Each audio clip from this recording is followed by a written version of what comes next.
Hallelujah. सभी को जय मसीह की। मैं अमरीक जॉय आज एक बार फिर प्रभु पिता का धन्यवाद करता हूं कि प्रभु पिता ने एक बार फिर समय दिया कि परमेश्वर के वचन लेकर आपके साथ बात कर सकूं।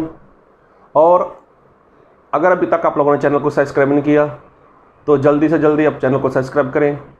साथ में जो बेल आइकॉन है उसको टच करना ताकि आने वाले वीडियो की नोटिफिकेशन आपको तुरंत मिलने पाए।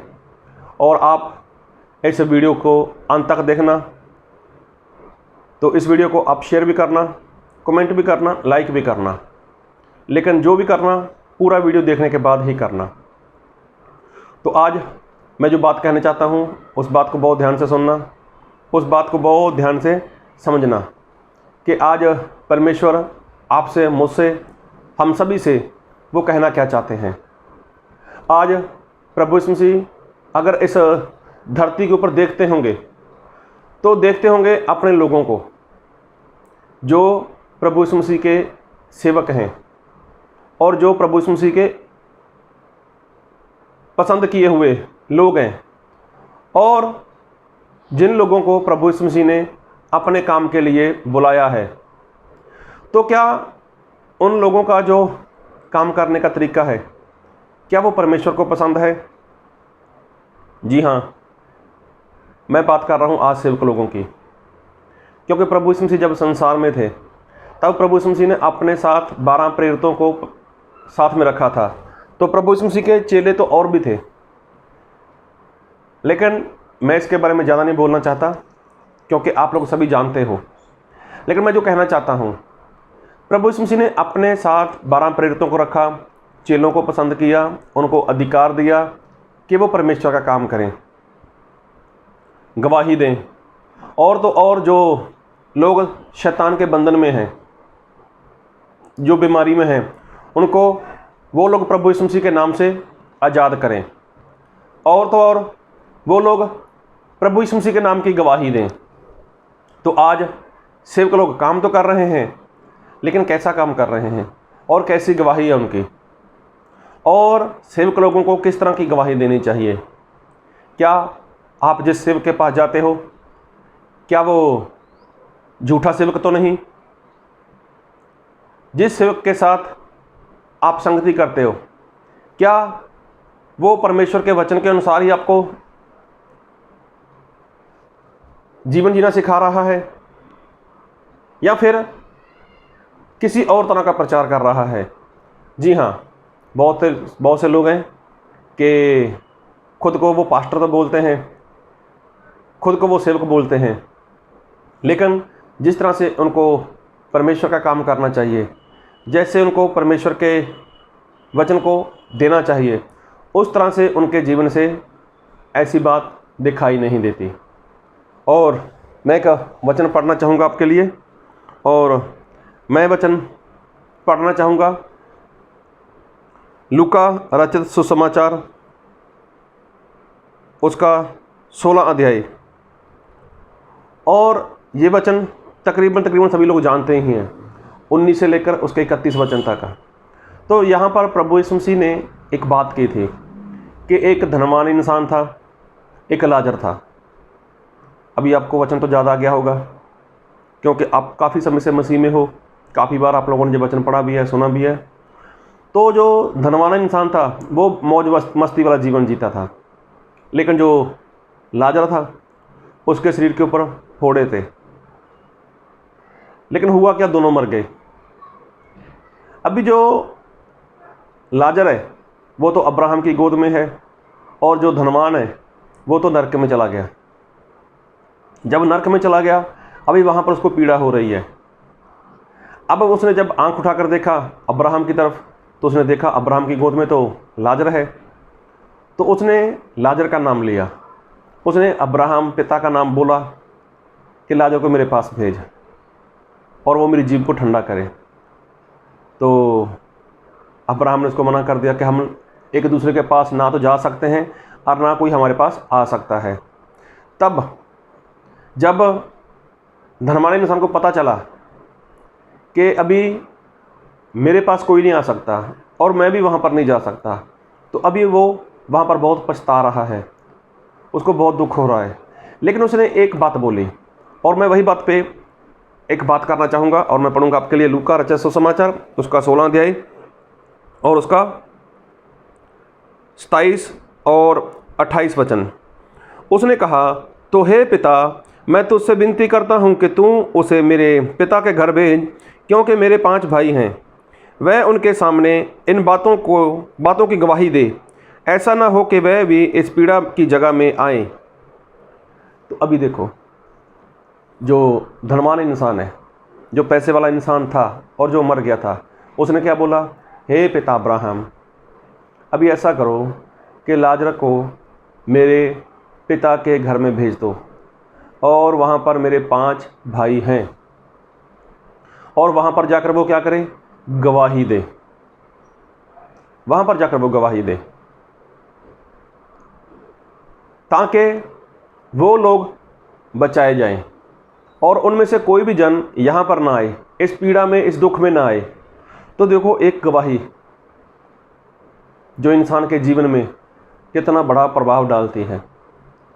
तो आज जो गवाही होनी चाहिए, आज जो प्रचार होना चाहिए, तो वो कैसा होगा और कैसा होना चाहिए। और आप लोग भी सुनते हो आज की गवाही कैसी है, आज का प्रचार कैसा है। और एक वचन पढ़ना चाहूँगा आपके लिए, लूका रचित सुसमाचार उसका 12 अध्याय और पढ़ूंगा मैं आपके लिए उसका 15 वचन। और उसने उनसे कहा, चौकस रहो और हर प्रकार के लोभ से अपने आप को बचाए रखो, क्योंकि किसी का जीवन उसकी संपत्ति की बहुतायत से नहीं होता। तो देखो, प्रभु यीशु मसीह ने बोला कि चौकस रहो, सावधान रहो, और सभी प्रकार के लोभ से, लालच से बचे रहो, क्योंकि किसी भी इंसान का जो जीवन है वो धन के बहुतायत से नहीं होता। उसके पास ढेर सारा धन हो जाए, ढेर सारी दौलत हो जाए, तो उसका जीवन उसमें नहीं है। तो देखो, प्रभु यीशु मसीह का प्रचार तो ऐसा था। एक बार फिर पढ़ना चाहूँगा, लूका रचित सुसमाचार उसका 12 अध्याय और उसका 15 वचन। और उसने उनसे कहा, चौकस रहो और हर प्रकार के लोभ से अपने आप को बचाए रखो, क्योंकि किसी का जीवन उसकी संपत्ति की बहुतायत से नहीं होता। उसकी संपत्ति अगर बहुत ज़्यादा हो जाए तो उसका जीवन उसमें नहीं है। तो ये प्रचार प्रभु यीशु मसीह का है और ये सच्चा प्रचार है। तो प्रभु यीशु मसीह के पीछे एक नौजवान था, पैसे वाला था, वो भाग कर आया। उसने प्रभु यीशु मसीह को बोला कि मुझे अनंत काल का जीवन चाहिए। तो प्रभु यीशु मसीह ने क्या बोला, क्या तू वचन को जानता है, क्या तू आज्ञा को जानता है? तो उसने बोला, हाँ, आप कहना क्या चाहते हो और कौन सी आज्ञा? तो प्रभु यीशु मसीह अभी उनको आज्ञा बता ही रहे थे। तो उस लड़के ने प्रभु यीशु मसीह को रास्ते में रोक दिया। रास्ते में रोक दिया मतलब उसकी बात को बीच में रोक दिया, और क्या बोला कि ये सारी बातें मैं बचपन से, बालकपने से, अपने बचपन से लेकर अभी तक उसको मानता आया हूँ।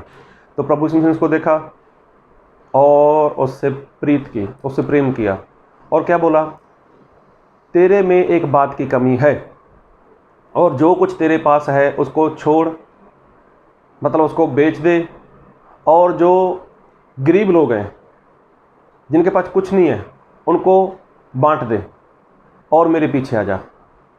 तो देखो, प्रभु यीशु मसीह ऐसा प्रचार करते हैं। प्रभु यीशु मसीह छोड़ने की बात करते हैं, छोड़ मेरे पीछे आ, छोड़ मेरे पीछे आ। तुझे स्वर्ग में बहुत धन मिलने वाला है। तुझे स्वर्ग में ऐसी वस्तुएं मिलेंगी कि जो तूने तब कभी देखी नहीं है, कभी सुनी नहीं है, और ना ही तेरे मन में कभी ऐसी बातें आई हैं। तो ये बातें प्रभु यीशु मसीह उसको बोल रहे हैं। तो आज के सेवक लोग, आज के बड़े बड़े पास्टर लोग क्या प्रचार करते हैं? प्रभु परमेश्वर आपका वीज़ा लगवाने जा रहे हैं, प्रभु परमेश्वर आपको परदेश लेकर जाने वाले हैं, प्रभु पिता आपके साथ ऐसा होने वाला है, वो परमेश्वर आपके जीवन में ऐसा करने वाले हैं। तो आज के सेवक लोगों का ये प्रचार है। तो मैं एक बात कहना चाहता हूं, अगर कोई इंसान, चलो मैं मानता हूं, जो मैंने बात शुरू की अभी आपके साथ, एक धनवान इंसान के बारे में, एक लाजर के बारे में। अगर मान लो कुछ समय के लिए परमेश्वर उस धनवान इंसान को नरक से बाहर निकाल देते और वो पृथ्वी के ऊपर उसको भेज देते, तो क्या होता? आकर उसको परमेश्वर ऐसा बोलते कि मैं तुझे एक मौका देता हूँ, एक चांस है तेरे पास, जाकर मेरा प्रचार कर और लोगों को मेरे राज्य के बारे में बताना शुरू कर। तो वो क्या प्रचार करता? क्या वो बोलता, ए लोगों, ए धरती के लोगों, ए पृथ्वी के लोगों, मेरी बात को सुनो, आप लोग मसीह के ऊपर विश्वास करो तो मसीह आपके जीवन से सारे कर्ज दूर कर देगा। मसीह आपके जीवन में बहुत तायत की आशीष देगा। मसीह आपको बहुत मालदार बना देगा। तो क्या वो ऐसा प्रचार करेंगे? एक इंसान जो नरक की आग में जल रहा हो और जो नरक में सर के बाल से लेकर पांव की एड़ी तक पूरी तरह से वो जल रहा हो, तो वो प्रचार करेगा तो कैसा करेगा? कि प्रभु यीशु मसीह के ऊपर विश्वास करो, वो इतनी आशीष देगा, वो आकाश के झरोखे खोलकर तुम्हारे घर में बहुत तायत की बरकत देगा, आशीष देगा, तुम्हें ब्लेस करेगा। तो ऐसा प्रचार करेगा वो जो नरक में से आया हो? सही में ऐसा नहीं है। जो नरक में आया होगा ना, तो वो सच्चा प्रचार करेगा। उसको संसार की किसी भी वस्तु के ऊपर उसका मन नहीं होगा, ना तो अच्छी गाड़ी के ऊपर, ना बैंक बैलेंस के ऊपर, ना अच्छी ज़मीन के ऊपर, ना रुपए पैसे के ऊपर। अरे संसार की किसी भी वस्तु के बारे में वो प्रचार कभी नहीं करेगा। उसके मुंह से गलती से भी ऐसा शब्द नहीं निकलने वाला, क्योंकि वो प्रचार करेगा तो यही प्रचार करेगा, अरे अपना सब कुछ छोड़ डालो, सब कुछ छोड़ दो, लेकिन उस नरक की आग से बच जाओ। अपना सब कुछ छोड़ दो और उस सच्चे परमेश्वर के ऊपर विश्वास करो, उस सच्चे परमेश्वर के अनुसार जीवन जीना शुरू करो, और वो सच्चा परमेश्वर तुम्हें स्वर्ग में जगह देगा। तो प्रभु यीशु मसीह तो ऐसा बोलते हैं, छोड़ने की बात करते हैं। लेकिन आज के सेवक लोग क्या प्रचार करते हैं? वो तो यही प्रचार करते हैं कि परमेश्वर तुम्हें ये देगा, परमेश्वर तुम्हें वो देगा। तो मैं किसी आशीष के खिलाफ़ नहीं हूँ। जी हाँ, मैं किसी आशीष के खिलाफ़ नहीं हूँ। तो आपको खाना चाहिए, आपको कपड़े चाहिए, आपको घर चाहिए, ये ज़रूरत है, तो परमेश्वर ज़रूरत पूरी करेंगे। और परमेश्वर ने प्रभु यीशु मसीह ने क्या बोला? एक वचन और पढ़ूंगा आपके लिए मैं, और मैं पढ़ूंगा लूका रचित सुसमाचार उसका 10 अध्याय और उसका 9 वचन। वहाँ के बीमारों को चंगा करो और उनसे कहो, परमेश्वर का राज्य तुम्हारे निकट आ पहुँचा है। तो देखो यहाँ पर तो ऐसा लिखा है, प्रभु यीशु मसीह ने ऐसा बोला है कि वहाँ के जो बीमार हैं उनको चंगा करो, और चंगा करने के बाद उनको ऐसे अधूरा मत छोड़ो। उनको बताओ अभी कि परमेश्वर का राज्य निकट है, उसकी तैयारी करो। लेकिन आज जो बीमार है उसको बोला जाता है, अरे आप बपतिस्मा ले लो, आपकी बीमारी चली जाएगी। आप संगति में 7 संडे लगातार आते रहो, आपकी बीमारी चली जाएगी। तो कोई भी ऐसा सेवक है ही नहीं जो परमेश्वर के वचन को सच्चाई के साथ लोगों को बताता हो। कोई ऐसा है ही नहीं। मैं सभी की बात नहीं कर रहा, कोई बुरा मत मान जाना। हैं कुछ सेवक लोग हैं जो आत्मा के साथ, सच्चाई के साथ परमेश्वर के वचन लोगों को सिखाते हैं। लेकिन जो मैं कहना चाहता हूँ, आज बहुत से लोग क्या बोलते हैं, 7 मतलब 7 एतवार, 7 संडे, 7 रविवार आप संगति में आते रहो मेरे पास, और तुम्हारा काम हो जाएगा, तुम्हारे घर में शांति आ जाएगी, तुम्हारी बीमारी चली जाएगी, तुम्हारे रोग चले जाएंगे। तो आज प्रचार कैसा हो रहा है उनका? तो एक बात जानो, जो इंसान नरक में से आया होगा तो क्या वो ऐसा प्रचार करेगा? अरे जो इंसान दुख में से, पीड़ा में से आया होगा, क्या वो ऐसा प्रचार करेगा? अगर वो धनवान इंसान को मौका मिल जाता, अब्राहम बोलते, चल अभी अब्राहम बोलते थे, ए धनवान इंसान, चल तुझे 15 दिन का टाइम देता हूँ, जाकर लोगों को गवाही दे, लोगों को प्रचार कर, तो वो क्या गवाही देता? आज की गवाही क्या है? परमेश्वर ने मुझे बेटे से ब्लेस किया। परमेश्वर करते हैं, वो बात सही है। परमेश्वर ने मेरा कर्जा उतार दिया, वो तो कर देंगे, कर्जा उतार देंगे।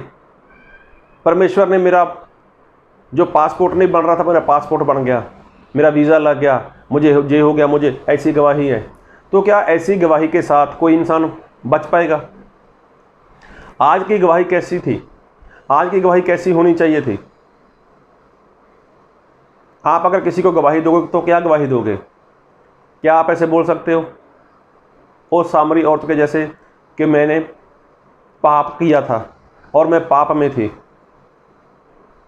मैंने पाप किया था, मैं पाप में थी, तो जब मेरी मुलाकात मसीह के साथ हो गई, मेरी बात प्रभु यीशु मसीह के साथ हो गई, अभी देखो मैंने पाप छोड़ दिया, तुम लोग भी आओ मेरे साथ और चल कर देखो, कहीं वो मसीह तो नहीं जिसका तुम लोग इंतज़ार कर रहे हो। तो देखो उसकी गवाही से उसका मोहल्ला वो बच गए। तो गवाही तो ऐसी होनी चाहिए। ये कौन सी गवाही है? मेरा लोन पास नहीं हो रहा था, परमेश्वर के दास ने प्रार्थना की, मेरा लोन पास हो गया। ये कोई गवाही है? और प्रचार कैसा हो रहा है? और कैसा प्रचार होना चाहिए था?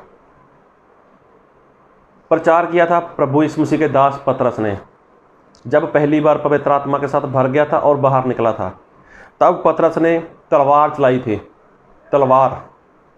और तलवार कुछ और नहीं है, वो परमेश्वर का वचन है। तो तलवार चलाई तो लोगों के हृदय छिद गए, लोगों के हृदय छिद गए, जख्मी हो गए लोग, दुख पहुंचा लोगों को, और लोग पतरस और प्रेरितों के पास गए। क्या बोला कि हमने पाप किया, अब हम क्या करें? तो प्रचार ऐसा होता है कि लोग सामने से आकर पूछते हैं, हमने पाप किया है, हमारी गलती है। तो आज का सेवक क्या प्रचार करता है?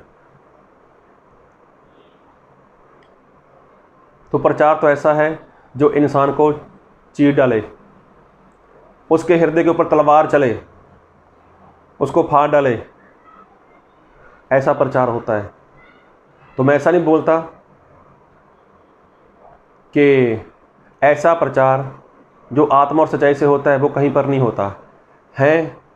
काफ़ी जगह है यहाँ पर परमेश्वर के लोग पूरी सच्चाई के साथ, पूरी ईमानदारी के साथ परमेश्वर के वचन को बांटते हैं, लेकिन उनके पास कितने लोग ठहरते हैं? वही 25, 30, 40, 50 लोग, क्योंकि ऐसा प्रचार सभी लोग सुनना नहीं चाहते। अगर आपको जीवन चाहिए, बहुत तायत का जीवन चाहिए, तो आपको ऐसे ही प्रचार सुनने चाहिए और ऐसा ही प्रचार प्रभु के सेवक को करना भी चाहिए। ये तलवार है, जब तलवार चलती है तो वो कभी भी किसी के पक्ष नहीं करती, वो काटती है। तो प्रभु यीशु मसीह ने साफ मना किया है कि सभी प्रकार के लालच से, लोभ से दूर रहो, और किसी का भी जीवन उसकी संपत्ति के बढ़ जाने में नहीं है। तो देखो प्रभु यीशु मसीह तो मना करते हैं। तो आज सेवक लोग कैसा प्रचार करते हैं? परमेश्वर तुम्हें ये दे देगा, परमेश्वर वो दे देगा, परमेश्वर ऐसा। हाँ, परमेश्वर हालात बदल सकते हैं, परमेश्वर परिस्थिति बदल सकते हैं, वो वक्त बदल सकते हैं, लेकिन ये जीवन थोड़ी ना है। जीवन तो आगे है जो इंसान को मरने के बाद मिलना है। बीमारी के लिए बपतिस्मा मत लो, बीमारी के लिए प्रभु भोज मत लो। कहीं पर भी नहीं लिखा कि बीमारी के लिए बपतिस्मा होता है, कहीं पर भी नहीं लिखा कि प्रभु भोज बीमारी के लिए होता है। इसलिए जो सेवक ईमानदारी के साथ सेवा नहीं कर रहे, तो वो ईमानदारी के साथ, आत्मा के साथ परमेश्वर की सेवा करना शुरू करो। और जो विश्वासी लोग जिनको ऐसे वचन सुनकर डर लगता है, तो वो अपने जीवन में सुधार लेकर आओ। ताकि प्रभु की कृपा आप सभी के ऊपर हमेशा तक बनी रहे। इस वचन से प्रभु आप सभी को आशीष दे। आमीन।